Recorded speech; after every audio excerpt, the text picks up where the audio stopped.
Hi అండి, అందరికీ నమస్కారం. Welcome to my YouTube channel. ఇప్పుడే అందిన వార్త అండి. ఏపీ ప్రభుత్వ ఉద్యోగం మరియు ఉపాధ్యాయులకు సంబంధించిన పెండింగ్ బిల్ల చెల్లింపులకు లైన్ క్లియర్ అండి. ఆ వివరాలన్నీ కూడా ఈ వీడియోలో తెలుసుకుందాం. వీడియో అయితే ఎక్కడ కానీ స్కిప్ చేయకుండా ఎండ్ వరకు చూడడానికి ప్రయత్నం చేయండి. అప్పుడే ఇన్ఫర్మేషన్ పూర్తిగా అర్థమవుతుంది. వీడియో నచ్చినట్లయితే ఒక లైక్ చేయండి. ఇంకా సబ్స్క్రైబ్ ఉన్నట్లయితే మన ఛానల్ సబ్స్క్రైబ్ చేసుకోవడం ద్వారా నేను చేసే ప్రతి ఒక్క అప్డేట్ న్యూస్ అందరికంటే ముందుగా మీరైతే పొందడానికి వీలవుతుంది. ఆలస్యం చేయకుండా వివరాలకైతే వెళ్ళిపోదాం. టీచర్ల వైద్య బిల్లుల చెల్లింపులకు లైన్ క్లియర్ అయిందండి.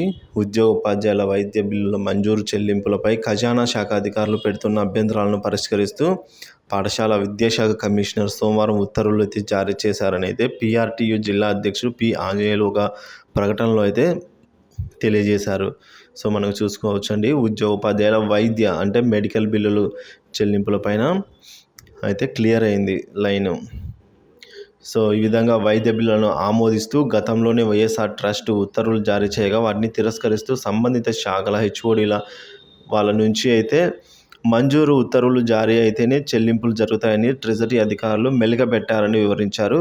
ఈ సమస్య ఉన్నందున ఈ సమస్యపై అయితే పీఆర్టీయూ చేసిన అభ్యర్థన మేరకు పాఠశాల విద్యలో పెండింగ్లో ఉన్న మెడికల్ రియంబర్స్మెంట్ బిల్స్లో తొలి విడతగా 1350 మంది టీచర్ల బిల్లులు చెల్లించవలసిందిగా ఉత్తర్వులు అయితే కమిషనర్ గారు ఉత్తర్వులు ఇచ్చారు. సో ఉత్తర్వులను ఎంఈఓలు లేదా హెచ్ఈఓల లాగిన్లకు పంపినందుకు సిఎస్ఈ ప్రొసీడింగ్స్ డౌన్లోడ్ చేసుకొని బిల్లులను స్థానిక ఖజానా శాఖ అధికారులు అయితే మంజూరు మరియు చెల్లింపుల నిమిత్తం టీచర్లు అందజేయాలని అయితే కోరారు.